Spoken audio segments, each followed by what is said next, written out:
These people in the right place in the right job where they can excel and they enjoy what they're doing. Absolutely. You know? Yeah, and that's why we got so good with virtual assistants. Yeah. Because we got so good at understanding, okay, this role is a C in the disc profile, and this is, if we just took two of these positions, two of these tasks, and put them over here, they could become experts at these two tasks. Mm-hmm. And now we're getting more micro.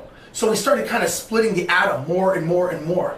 So we had different pods down in Mexico for our virtual assistants. We had a marketing division, we had a client division, we had an accounting division, and then we had one other, I forget, maintenance. We had a maintenance division. It was all done in Mexico. Everything was done in Mexico. And it was the 80-20 rule. 80% of every call we had, everything that came in went to Mexico first. And then it got filtered up.